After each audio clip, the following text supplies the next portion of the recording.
Hi, I'm Dan Sweet. I'm with Vertical Aviation International, and welcome to this month's VAI webinar. We are glad you were able to join us.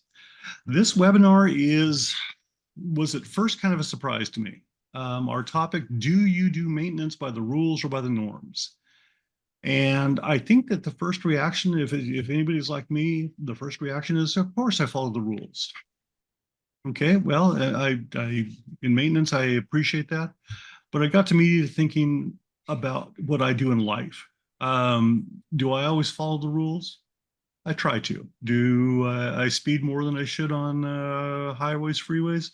Probably I do. So there are certain areas where you just become accustomed to things that are outside the rules, but they are within accepted norms. And that really is a great human factors question, I believe, and brings us to the topic today.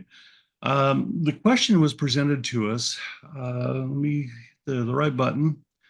Our speaker today is Mark Tyler. He's the Vice President and General Manager of Precision Air Services, Aircraft Services in Georgia. And he's the one who started me thinking about this. So Mark has starting his 44th year in aircraft maintenance. So you know he's been around quite a bit of this. He holds an A&P license and is an authorized inspector. So he probably sees a lot of the work that other people are doing and probably has become accustomed to seeing where people might cut corners of here and there. He started out in the U.S. Air Force with T-33s and was an F-16 crew chief and has worked for a U.S. Army aircraft contractor at Fort Rucker. He's also worked as director of maintenance at Caraway Hospital in Birmingham, and he has maintained aircraft for the military, EMS, law enforcement, corporate, and individual owners. If this is your first time with one of our webinars, welcome. We are glad you're here. These are interactive. We do encourage you to ask questions. Please use the question module at the bottom of the screen or the side of your screen or wherever it might be on your phone. The chat feature is open. You're welcome to use it. We try to pay most attention to the question module. It just makes it easier for us to keep track of where everything is. These webinars are being recorded. If you have to leave the webinar, these will be available on the YouTube channel and on our website, usually within 24 hours. Sometimes it takes a little bit longer, so it could be Monday before we can get them posted. But we encourage, especially on something like this, to share. Speaking of that, let me stop sharing my screen here and we will get things going here. There we go. Mark, would you like to bring up your camera now and join us? There we go. Dan. Mark, welcome to the VAI webinar. Thank you for joining us today. Well, thank you very much for having me. Absolutely. Hey, tell me, what was the what's the background for this topic? What made you think that something like this, what made you think of a topic like this? Well, actually, I didn't think of it. It was just a chance dinner, but just prior to HAI, and it was with a customer and a friend, and that's how it all came about. So. Okay. Well, I'll tell you what, I'm going to turn my camera off. I've got your slides, and so I'm going to go ahead and start sharing those again right now. And you just tell me when you want to advance them, and we'll go from there. Okay, awesome. I wanted to put this slide in because that was one of the first civilian helicopters I worked on, and I was director of maintenance at Caraway Hospital in Birmingham, Alabama for, gosh, I think 11 years. And the 206L series, the L3 and the L4 was what we operated. And it was one of my first loves and still is. So I wanted to make sure I had this picture. This actually was one of from the Bell calendar back in, gosh, I think 95 or something like that. But before I get started, Dan, you did a great job just saying a little bit about me. So what I want to do is I want to take just a minute to honor a friend, a good friend of mine, Buddy Evans, who we've been friends for 33 years, and Buddy just passed away in April. And this topic, training, teaching, helicopters, was exactly what he did, exactly what he loved. Before I met Buddy, he had been in a couple of crashes and survived them. So he spent his entire career on teaching and training safety. And every email, I think it was his email signature, he would always say, thank you for your contribution to the safety of flight. You know, and I've heard that so many times, and it never really sank in until he passed away. And then that was all I could think about was, hey, buddy, thank you for your contribution to the safety of flight. He's the man who taught me how to think. And when I first met him in 1991, I think it was, he was teaching me how to set up a rotor head for a 206. Was doing a blade alignment and static balance. And he would say, okay, Tyler, come on. You know, what are we doing here? And, you know, and I would tell him, and he says, you're not thinking. You're a 1, 2, 3, 4, 5 kind of guy. And I said, but buddy, I'm just following the manual. That's what we're supposed to do. And he said, yes, that's true. That is what we're supposed to do. Except you need to think. You need to think better. I want you to understand. I don't want you to have just the knowledge. I want you to have the understanding of what we're doing. So he taught me how to close my eyes, how to look at the machine, how to look at what it was doing, how to determine what different movements would make. And he taught me a lot of things. And he taught me for 33 years. So I just want to spend a little bit of time to honor him. Also, I want to go over what this is today and what this is not. So what this is not me saying what's right or wrong. This is not me dissecting FARs or rules or things like that. What this is, and my goal for today, this is awareness. I want to bring awareness to the rules and the regulations. I want to bring awareness as to how we see a thing, our perspective, how we view a thing. So next slide, please. So I want to create value. So I love this Albert Einstein quote right here. It's one of my favorites. I have it in my office. Try not to become a person of success, but rather try to become a person of value.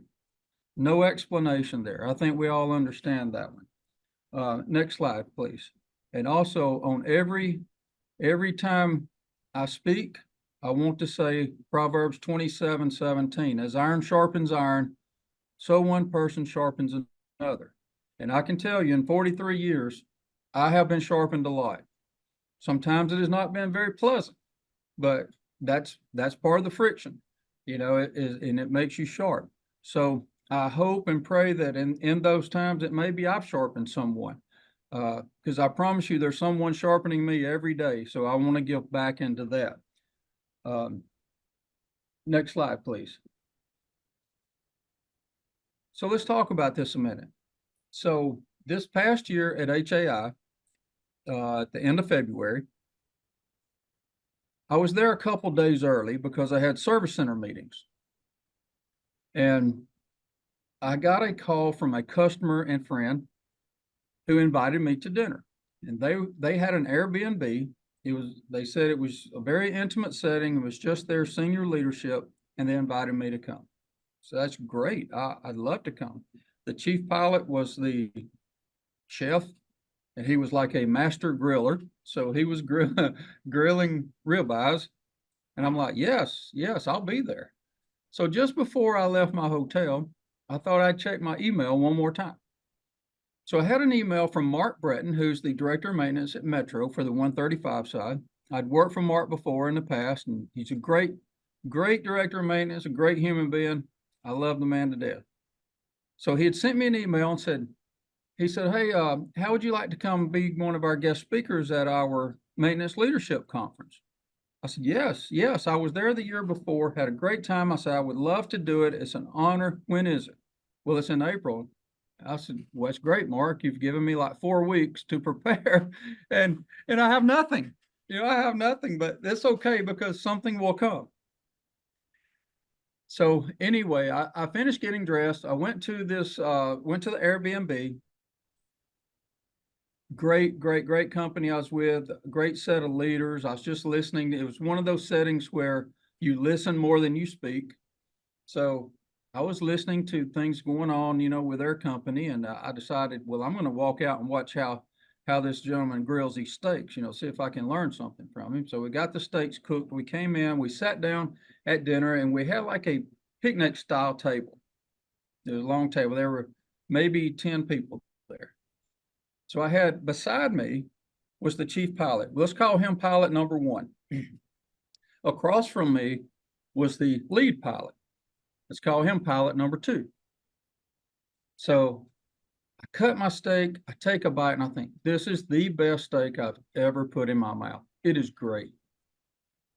And pilot number two asked pilot number one, he says, I have a question for you. He says, sure, go ahead. He says, do you fly by the rules or by the norms? Well, I stopped chewing. I thought, that is a heck of a question. That is a great question.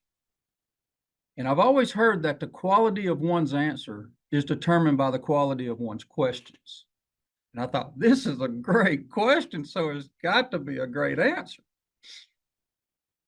So I'm just hanging in the balance.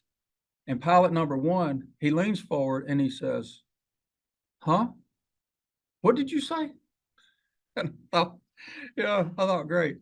So pilot number two says, do you fly by the rules or by the norms? So pilot number one says, you know how I fly. And I thought, oh, I'm not going to get an answer. There's not going to be an answer here. And it's probably because I was an outsider. That's what I figured. So I thought, well, I'll just go back to eating this great steak. But I got to thinking. I just sat there. I tuned out everyone around me. And I got to thinking, well, if you can ask that question about flying, certainly I can ask that question about maintenance. So let me ask myself. So I said, do I maintain aircraft by the rules or by the norms? And I was kind of perplexed. I perplexed myself. I thought, wow, I would, if I'm honest, if I'm transparent and I'm honest, I would have to say both. So I decided to ask people. So I found a gentleman the next day who was a friend, and he was a director of maintenance, and he had his assistant director of maintenance with him. So I asked them both. I said, let me ask you a question. Do you maintain aircraft, or do you and your crew maintain aircraft by the rules or by the norms? And they looked at one another. They just stared at each other. And one of them said, by the rules. The other one said, by the norms. And then they started talking with each other. And then after a couple minutes, they both switched. The other one said by the norms, and this one said by the rules. So I found that to be true with just about everybody I asked. They would say one thing and then change it. And if I had two people there, they were usually opposite, but they would change it. So I understood where they were coming from. So I said, let me throw in a little hitch to this. Do you maintain aircraft by the regs or by the norms? 100% of the time, they all said by the regs. No hesitation, no thinking about it. It was always by the regs. And I thought, well, of course you're going to say that. Who's going to say that they don't follow the regs, right? But when you use the word regulations, yes, that's what I do. If you use the word rules, they're like, depends, So then I said, one more question. Well, we got rules, we got regs, and we got norms. What are you going to do with tribal knowledge? Because it's sitting over in a dark corner just waiting to jump out. And then I thought, but not all tribal knowledge is bad. Not all norms are bad. They can be bad, but they need to be greater than the rule. I thought, whoa, I am way confused now. and it's really easy to go off the edge. It's really easy to get confused. So I want to look at, and you can go ahead and change the slide, Dan, if you like. I want to look at a norm that's not so good, and we can put this in perspective. So, and you can change it again if you like. Is the Space Shuttle Challenger. So there's a great series on YouTube called The Normalization of Deviance. And my friend Buddy Evans is the one who led me to this many, many, many years ago. It's a 4-part series. It's not very long. And if you've never watched it, I highly encourage you to watch it. It's great. It's by astronaut Mike Mullane. And he talks about how the solid rocket booster has a redundant O-ring system that cannot be touched by fire or heat. If it shows any damage or any evidence of heat, it's rejected. The flight is scrapped. It's a criticality 1 discrepancy. So they were finding that O-ring, I think it was on the 2nd flight, that had actually had fire damage, had heat damage. And the engineers pointed it out, but the leadership said, no, we're a go, because they had promised, NASA leadership had promised Congress that they could turn a space shuttle every 2 weeks. So they were under pressure to fly. That particular O-ring, I think it was that when it was 24 flights before Challenger. I'm going to say the word blew up, but it didn't blow up. As he would tell you, both O-rings failed. It was 5,000 degree temperature at 1,000 PSI, came rushing out, making the hole bigger, and the vehicle disintegrated. So what happens there is when you take the standard and you deviate from that standard and nothing goes wrong, there's no adverse effects, and then you do it again, then you've normalized it, and that becomes the new norm. It's very dangerous. So you take the standard here and you take the action here. That space between that is called deviance. So that becomes the new normal.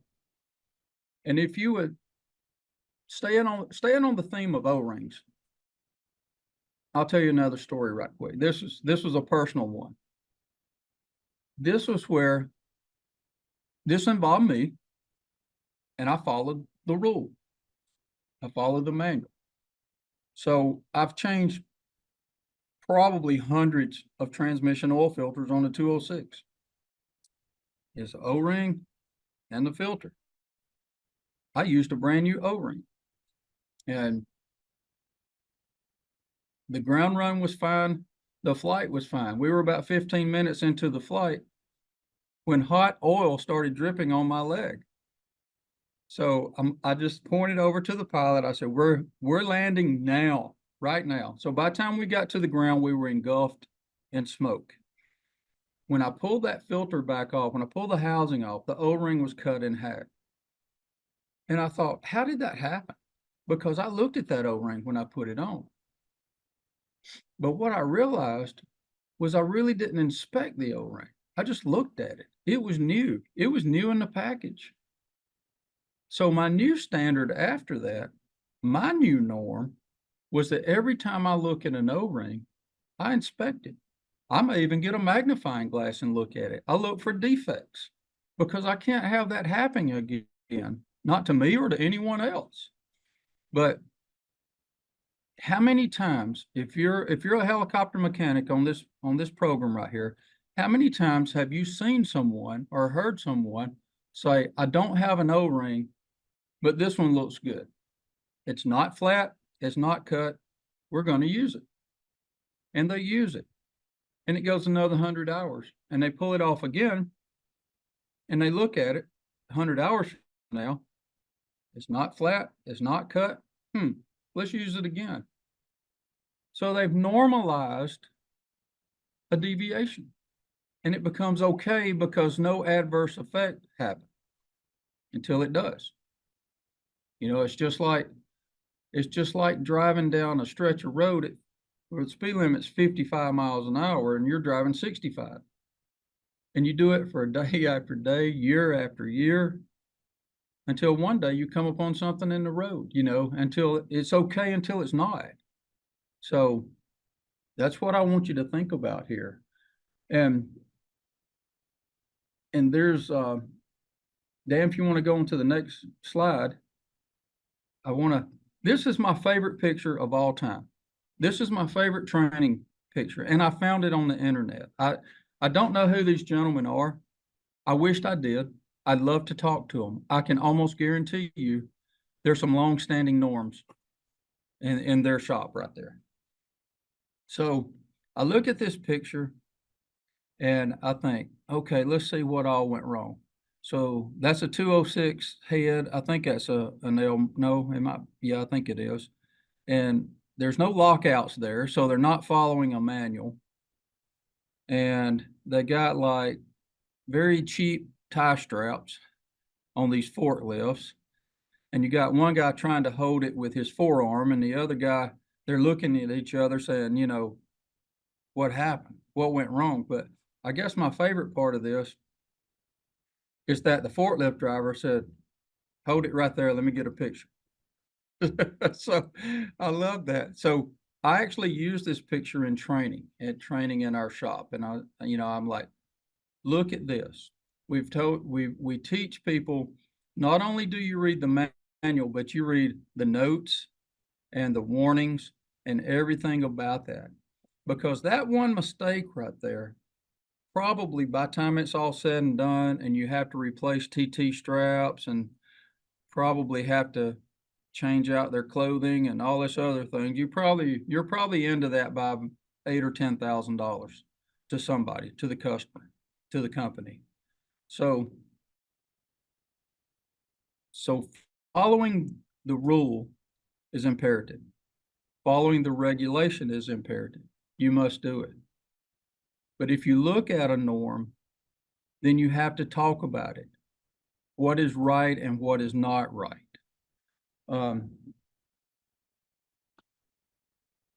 As far as the answer to this, I have my own personal opinion about that, and I'll share it. I think the answer to do you maintain by the norms, I'm sorry, by the rules or by the norms, I think the answer comes down to you have to be a courageous self-leader. You have to manage the situation. You have to lead yourself. You have to be courageous. You have to report things that you think are wrong. So you must have integrity. And I defined integrity as doing the right thing no matter the cost. Because it's going to cost you at some point. It's going to cost you if you don't. It could cost you a job. It could cost you a vehicle. It could cost you a life. So it's very important. Number 2, or B, discipline. I think you must be disciplined. You can't just be fly by the wind. You have to know what you're doing, and you have to be disciplined. I like to say that discipline equals victory. C, say something. If it doesn't look right, if it doesn't feel right, say something. Talk to someone. Tell someone. Be the greasy wheel. Let it be known. D, discuss, evaluate, and fix near misses. So I'm going to give you a gold nugget right here. Write this one down. Put this one in your pocket. Put it in your heart. Follow it. Here it is. A near miss is a gift. It's a gift. It's just like having a chip plug. It's telling you something is wrong. If you have a near miss, follow it out. Discuss it. Talk about it. Meet. the near miss is telling you something is wrong. If you leave a fuel line loose, an oil line loose, a bolt not cotter pinned, and you just look at it and say, oh, well, I'm glad we caught that one. Then I'll have to ask, did you really learn anything? So a near miss is a gift. Use it as a gift and make corrections. And next, finally, remember that silence is considered agreement or acceptance. If you don't say anything, then you're saying that you agree with it. And finally, as mechanics and aviators, it's our responsibility to ensure that aircraft are flown and maintained by the rules and the regs. And it's our strong desire that everyone goes home to their family every night. So and Dan, you can change the slide if you like. And right here, Andrew Jackson, one man with courage makes a majority. So that's what I was saying. If you see something or feel something, you have to say something. Next slide, please. So that was my final aircraft for that company. So anyway, thank you for allowing me to speak today. I really am honored by that. And I want to thank you all for your contribution to the safety of flight. Well, thank you, Mark. That was enlightening. I think I had started out by saying I thought it was, kind of a human factors issue, but I think it's more something that where you need to address like a just culture, where instead of assigning blame or addressing blame, you are trying to address the situation to avoid something happening in the future. Is that a reasonable assessment? Yes, it is very reasonable. Okay. Well, and maybe that's what we are addressing with the norms. Is that where we, instead of working by the rules or by the regulations, um, does it become a culture over time? This is the way we've always done it. Is that an excuse for the norms? No, it's not an excuse, but how many times have you heard that said? How many times I hear it? I still hear it. We've always done it this way. And that's a very dangerous statement to make. And that's why I'm constantly asking people this question. And that's what I wanted to bring out today. Just today, this morning, I talked to an old friend who's he's a pilot examiner. And I asked him, I said, let me ask you a question. I said, do you fly by the rules or by the norms? And there's just dead space on the phone. And he says, that's the best question I've ever been asked. He said, I don't know. I got to think about that. And then a minute, he said, I'm going to start teaching that. I said, do it. That's great.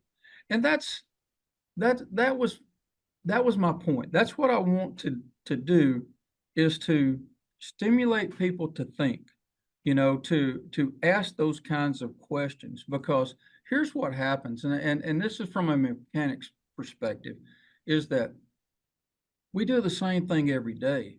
We come into our building or our hangar at 8 o'clock. We clock in, we do this job on this particular model, we do this job on this particular model, we do this job on this particular model, we go to lunch, we come back, we do the same thing, and we go home. Does anyone ever question, are we doing the right thing? Or are we doing the right thing to the best of our ability? Are we keeping people safe? Are we protecting our company? Are we protecting our customers?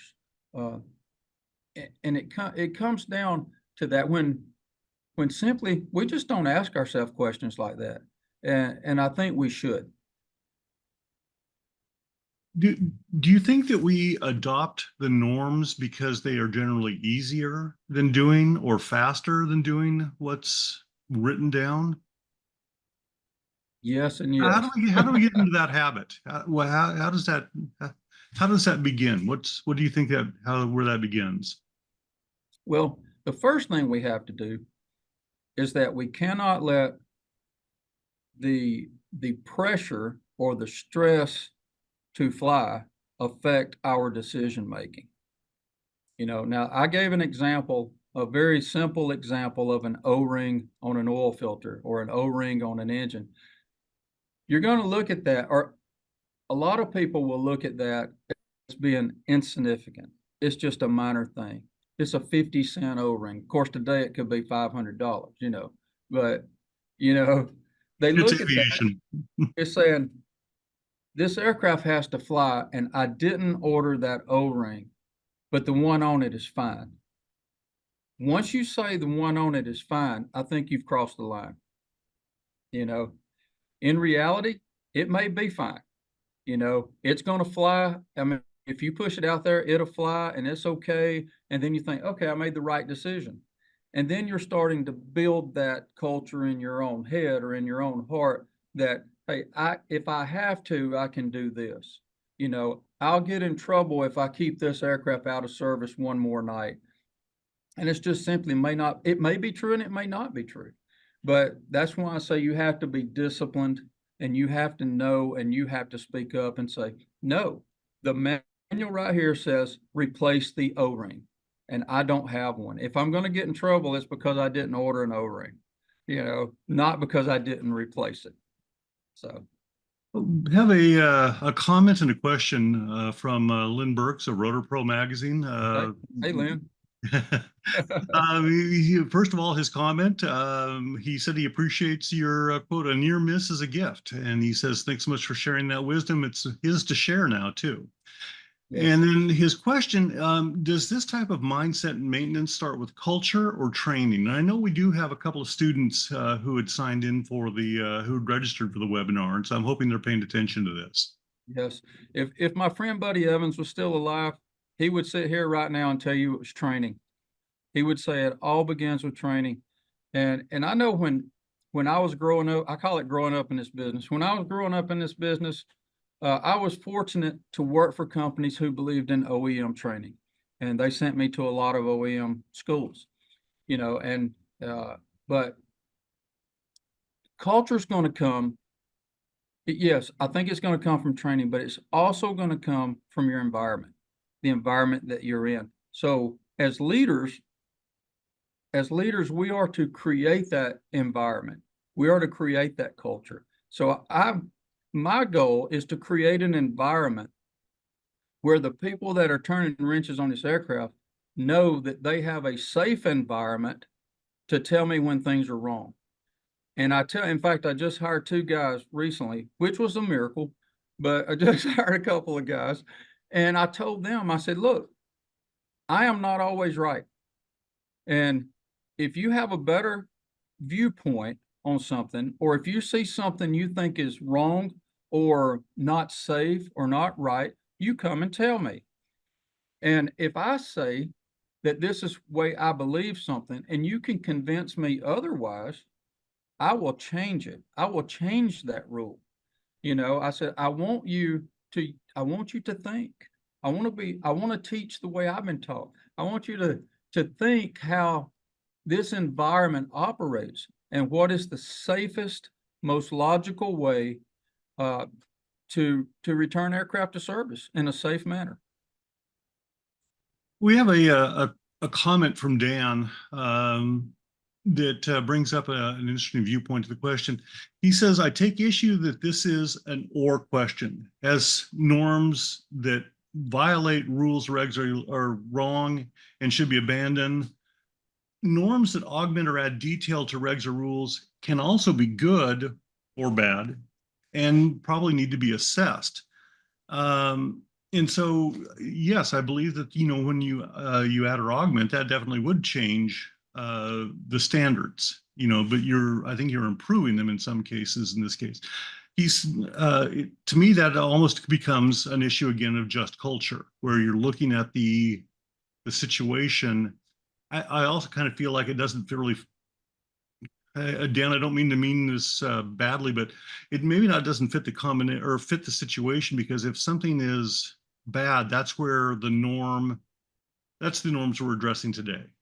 It Yes, is something that has caused a problem, an issue that needs to be fixed. Generally, norms that augment are going to go unnoticed. And those are the ones that we want to keep doing, but we don't want to encourage the ones that cut corners unnecessarily. that's And so right. I think And that's a good question. Mark, do you think and this goes back to again culture and maybe whether training, is it difficult to ensure the rules become the norms? let me go back to the other question first. Sorry about that. I didn't give a chance to answer that. That's okay. It made me think about, I had the same conversation with a gentleman who is the president of a company who also has an AMP, has a technical background. So I thought I'd ask him the question. And he was like, that's a good question. And then he thought, I'm okay with norms as long as they're documented. I said, okay, that makes sense to me because now in order to document it, you're going to have to discuss it. You know, I think this all comes down to communication. Because you're right. And that's why I said this, it gets confusing because some norms, especially if they're greater than the rule, are okay. And some can get you hurt. So it has to be communicated and brought out. Now, your other question, would you mind repeating that again, please? The question, and this was kind of mine, is how difficult is it to ensure the rules become the norms? Well, I guess my question on that is, do you really want that? You know, case in point, a Part 135 operator, an EMS 135 operator, they have a general operations manual, and they have a general maintenance manual. If I'm not mistaken, and somebody can tell me if I am, your ops manual is generally approved, and your maintenance manual is generally accepted. If I still remember that correctly. So to answer your question, I'm not sure if you want all of your rules to become a norm. See what I'm saying? Because if it's a rule and if it's written down, then that's the rule you're supposed to follow. And if you deviate from that rule, then you can have an issue. We did have somebody sign a comment in that they are both accepted now. But Okay. actually, we also had a question from Michael Yip, who is our Salute to Excellence recipient this year for the Maintenance Award. Mike Yippee, we're glad you're able to join us. And his statement or question is, where do you put or account for the years of experience versus the regulators or people who are employed to update the manuals? Because maybe sometimes the experience precedes the changes to manuals. Okay. Would you mind asking me that one more time? Uh, let's see, I already let it disappear. Okay, I'm sorry. No, let me just need to close this so I can go back to my question page. Sorry about this. I wasn't expecting that. Oh, that's okay. I'm sorry. No worries. Well, it looks like it disappeared out of here too. I might You have want me missed to read it, Dan? Please, if you can, Jasmine. Okay, Michael Yip said, where do you put or account for years of experience versus the regulators or the people that are employed to update the manuals? That's a great question. To make sure I fully understand that question is that how do I use my experience as compared to the people who are writing the manual? Is that correct? That's what it sounds like. That's what it sounds like. Yes. Yeah. So this is just And my he personal. said that's what Michael just responded. Yes. Yippee just responded. Yes, that's what he meant. Okay, right. I'm usually not involved in that. I leave every bit of that to our accountable manager. It's funny, the accountable manager typically has a way of thinking that they actually understand all FARs, and things like that. I give them the freedom to write that the way they want to, and then I will come back in and review that. And then I have a close relationship with the mechanics on the floor. I make sure that I am involved every day, not telling them what to do, but just I'm there. If you need a question answered, or I will ask them questions. Where's the manual? That's important to me. So where's the manual? You have to train, not train, you have to operate from this manual, or I will go around, especially the young guys. I'm constantly training. So when I walk around the young guys, I'll say, what is this right here? Tell me what this is and tell me what it does. So we have open Q&A about things like that. So I also require our technicians to make sure that they read and update and they stay up on the 145 repair station manual. We have a biannual safety stand down where everyone that works here has a topic to teach. So everyone is involved.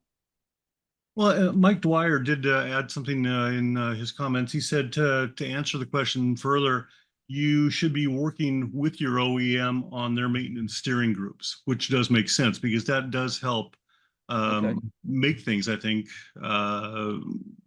it becomes the rule or regulation in terms of whichever manual. So, no, I appreciate that, Mike. Thanks for adding that. And Mark, to back up to your statement a minute ago, is part of a culture finding the right older, more experienced maintenance people to pair with the newer students as they come in to make sure that the culture is passed along correctly? That's exactly how I have it right now. I have a young guy with an older guy. That's exactly the way you want to do it. The problem is actually finding those people and making that happen. So it's better to spend the time, the money, the effort on the front side instead of finding out later you have the wrong people.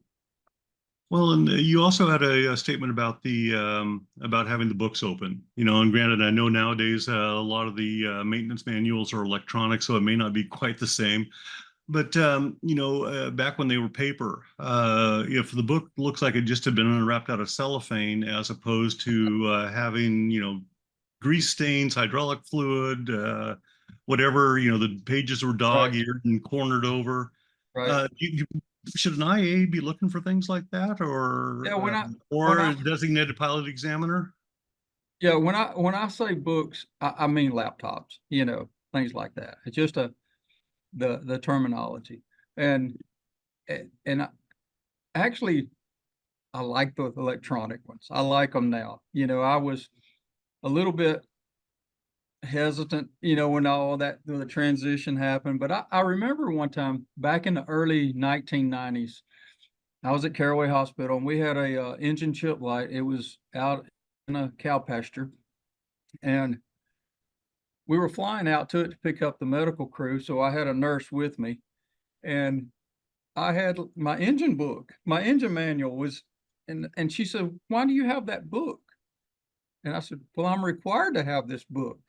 And she said, "Well, I'm not. When I work on people, I have to have the knowledge in my head." And I said, "Well, that's because you're in a different career than I'm in.